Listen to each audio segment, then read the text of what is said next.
हो गया, मिटा दे।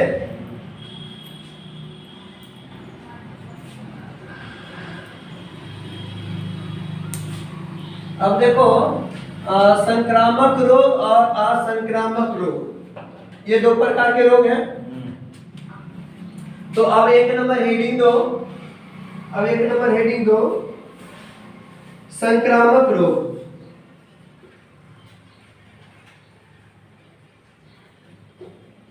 एक नंबर हेडिंग दो संक्रामक रोग। इंग्लिश तो लिख ही दिए हैं, दोबारा क्या लिखे, बोल ही देते हैं। देखो क्या है ये संक्रामक रोग क्या है, इसको बोलते हैं छुआछूत, मतलब एक दूसरे से फैलता है। देखो इसमें एक दूसरे में स्वतः, एक दूसरे में स्वतः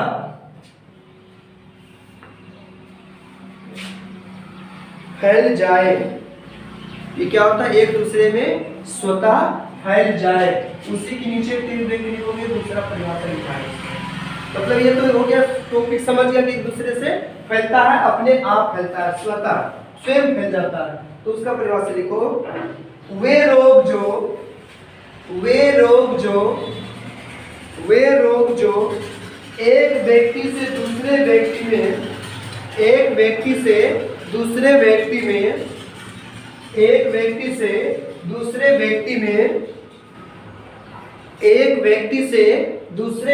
में संचारित होते हैं। को मतलब हो गया, देखो संचारित होने का माध्यम होता है, किसी भी चीज का एक माध्यम होता है। ये तो वो जैसे कि आमने सामने से बात करते हो तो उसका जो मुंह से जो वायु निकल रहा है उस वायु से फैल जाता है, या संपर्क हो जाता है, मतलब सटने से, गिरने से, या उनके कपड़ा को यूज करने से हो जाता है, मतलब कि खुद से हो जाता है, मतलब उससे संपर्क रखने से हो जाता है। कोरोना भी उसी तरीका का बीमारी है, एक दूसरे से संपर्क होता है। तो ये कोरोना कौन सी बीमारी है, संक्रामक रोग हो गया क्या, जो कि अभी बहुत ज्यादा प्रचलित है। जैसे लिखो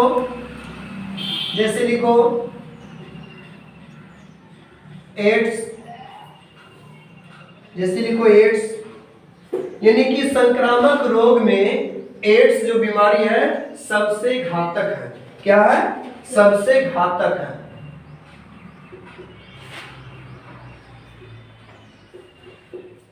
संक्रामक में सबसे घातक कौन सा रोग है, एड्स। याद रखो ये क्वेश्चन पूछा जाता है, एड्स, ठीक है ना। तो ये सबसे इसके बारे में और डिटेल में आगे बताऊंगा। अभी तो मैं संक्रामक रोग को बढ़ा रहा हूँ, मतलब कि जब एड्स को पढ़ाएंगे, मतलब सारी बीमारी को अलग अलग पढ़ाएंगे, मतलब उसका लक्षण पढ़ाएंगे, ठीक है ना, या उसके बारे में डिटेल बताएंगे। अभी तो जैसे लिखा है।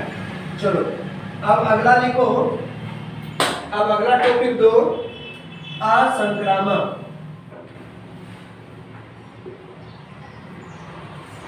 असंक्रामक रोग। और मतलब कि हो सकता है कि क्लास ओपन हो जाए, देखो जैसा स्थिति रहेगा, लेकिन 11th का साइंस का यानी कि क्लास चालू रहेगा। मतलब कि चालू करेंगे तो जो भी आसपास विद्यार्थी हो उसको बोल दोगे जरूर जाओ। तुम लोग को जरूर भरोसा होगा कि बायोलॉजी किस तरीका से तुम लोग सीख रहे हो। देखो याद करना तुम्हारा काम है, और माइंड में याद रखना भी तुम्हारा काम है। याद नहीं रखते हो, एग्जाम में क्वेश्चन छोड़ के आते हो, ये मेरा काम नहीं है। फिर बाद में बोलते रहना नीतीश सर अच्छा ने पढ़ाया।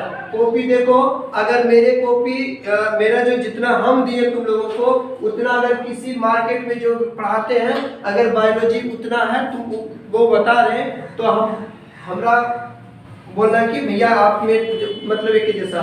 मैं क्वेश्चन आंसर जल्दी नहीं करवाता हूँ, पहले मैं ऐसे सब कुछ पढ़ा रहा है, उसके बाद क्वेश्चन आंसर अलग से करवाते हैं। मैं मतलब कि अपनी जितनी भी सारा जिम्मेदारी को पूरा करते हैं। रही बात तो अपनी जिम्मेदारी, ठीक है ना, याद रखो। और एक बार बता देते हैं कि समाज में रहना है या अपने माहौल में, अपने पढ़ाई के माहौल में रहना है तो तीन चीज होना बहुत अति आवश्यक है।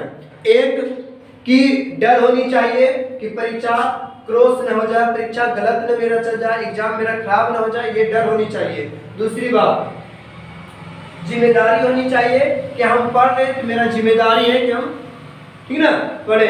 तो समाज में रहने के लिए गैर जिम्मेदारी और जवाबदेही। और दूसरी बात, अगर तुम पढ़ रहे हो मेरे पास तो तुम्हारा जवाबदेही भी बनते हैं कि भैया और तुम अपने गार्जियन को जवाब देना पड़ेगा कि मैं वहाँ पे पढ़ने गया तो मैंने ये चीज़ सीखा।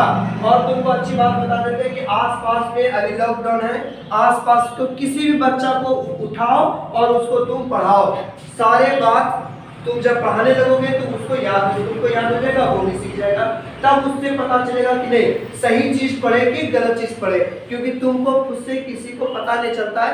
और जब इंसान के अपने आंखों में कुछ चला जाता है तो वो दिखता नहीं है, वो किसी और का जरूरत पड़ता है। तो मेरे में क्या कमी है वो हमने बता सकते हैं, वो कोई अदर व्यक्ति बताएंगे। तो तुम्हारा अगर हम पढ़ाएं गलत पढ़ाएं तो ये कैसे पता चलेगा? तुम ये मेरा कॉपी से किसी और को पढ़ाओ, उससे वो अगर सेटिस्फाई कर दिया कि ठीक है तो ठीक है, तो दिक्कत। इसलिए जाके आसपास के जो नहीं है उस तरीका से यहाँ नहीं आ सकते हैं तो उनको जाके पढ़ाओ।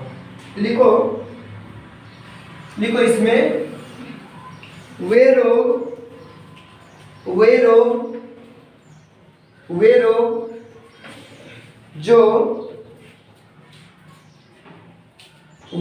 जो एक व्यक्ति से दूसरे व्यक्ति में संचारित नहीं होते हैं, एक व्यक्ति से दूसरे व्यक्ति में संचारित नहीं होते हैं।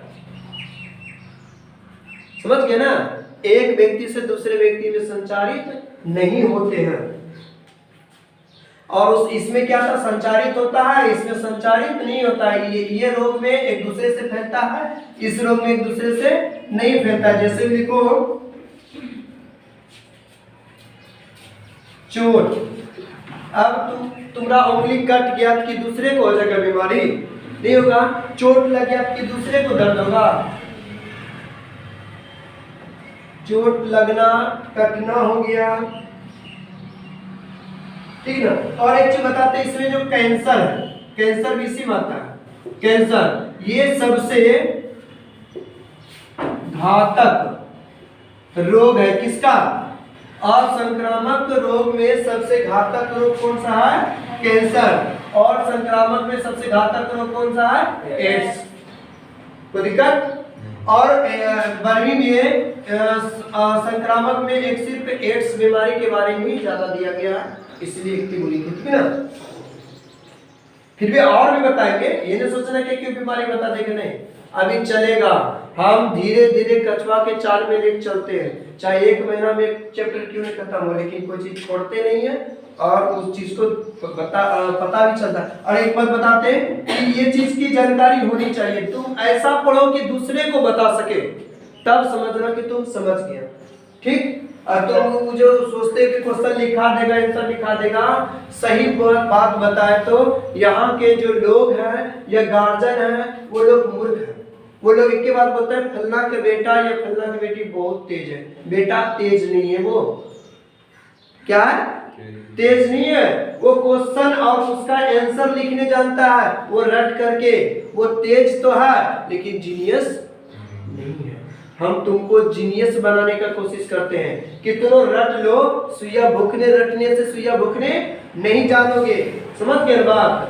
तो मान लो कि रट लिया कि सुइया नस में देते हो, 1000 में पड़ देती सुइया देने सीख गया, तो जब तक सुई को दोगे नहीं तब तक सुई देने नहीं सीखोगे।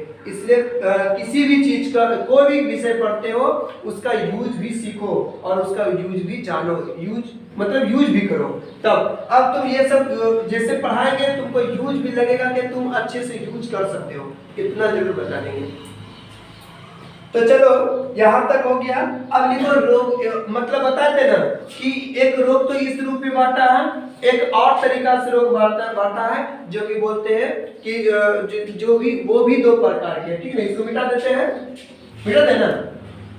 अब दो एक और अन्य हेडिंग दो रोग में ही, ठीक है ना। मतलब कि रोग का एक और प्रकार बताते हैं, रोग का एक और प्रकार बताते हैं। लिखो जन्मजात रोग।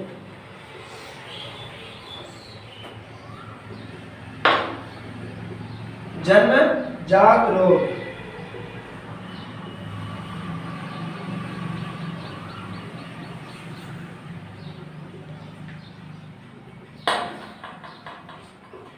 ठीक ना। दूसरा लिखो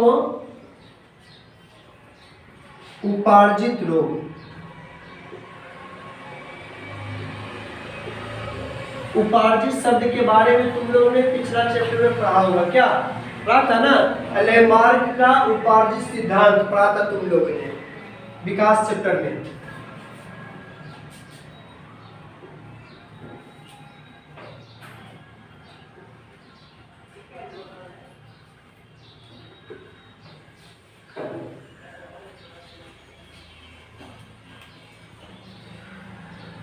देखो अगर मैं पढ़ाता हूँ इस तरीका से, अगर पूछ देगा जन्मजात और उपार्जित रोग में अंतर स्पष्ट करें, तो तुम डायरेक्ट इसी को खाली ई प्लस तीर देकर नहीं हो, तीर भी दे दोगे तो गलती नहीं होगा, बस क्वेश्चन नंबर देखना और इसको खटाखट उतार देना इसी तरीका से।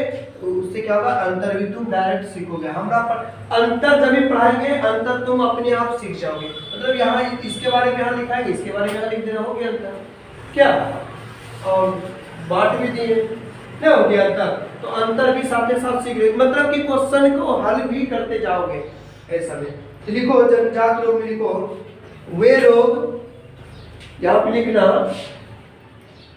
वे रोग जो बच्चों में जन्म से ही उपस्थित हो, जो बच्चों में जन्म से ही उपस्थित हो, वे रोग जो बच्चों में जन्म से ही उपस्थित हो।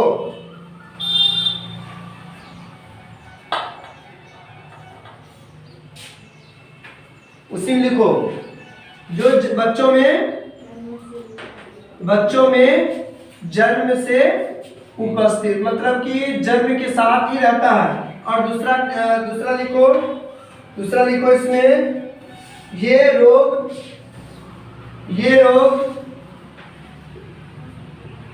आनुवंशिक होता है।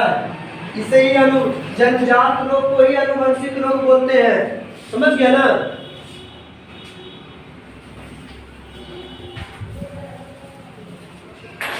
इसी में लिखो तथा, उसी में लिखना तथा एक पीढ़ी से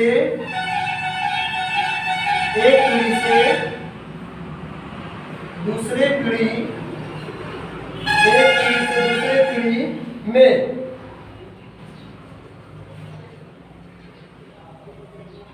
स्थानांतरित, एक पीढ़ी से दूसरे पीढ़ी में स्थानांतरित होते हैं। एक पीढ़ी से दूसरे पीढ़ी में क्या होता है, स्थानांतरित होते हैं। जैसे लिखो डाउन सिंड्रोम, ये जन्मजात रोग मैं बता चुका हूँ पिछला चैप्टर में, क्या रोग में पढ़ा है, 5वां या 6वां चैप्टर में पढ़ा दिए डाउन सिंड्रोम ये सब के बारे में। उसके बाद लिखो क्लाइने फेल्टस सिंड्रोम, यानी कि चैप्टर 6 या 7 में बताओगे इसके बारे में, ठीक ना।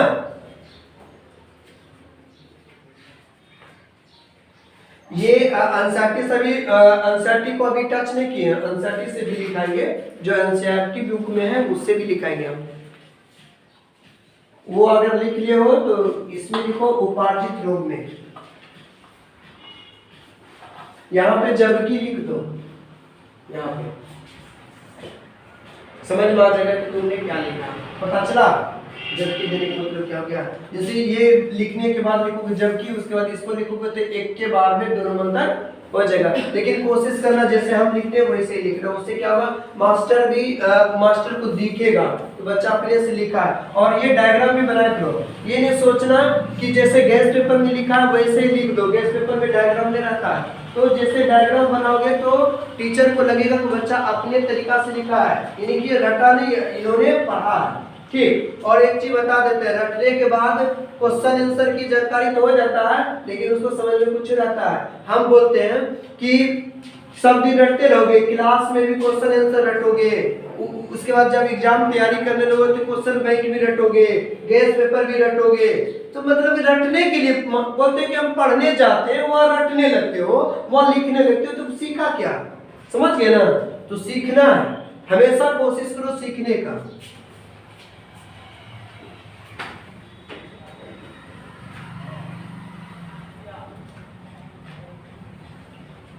लिखो उपार्जित रोग में लिखो, जन्म के बाद होने वाले रोग को, जन्म के बाद होने वाला रोग को, जन्म के बाद होने वाला रोग को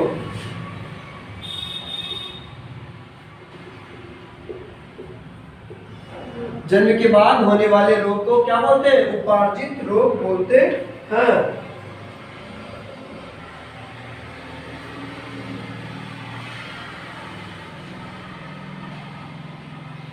जैसे लिखो संक्रामक रोग, ये जन्म के बाद ही होता है। क्या संक्रामक रोग क्या होता है? जन्म के बाद होता है, एक दूसरे से फैलता है स्वतः। कैंसर, एड्स, ये क्या है?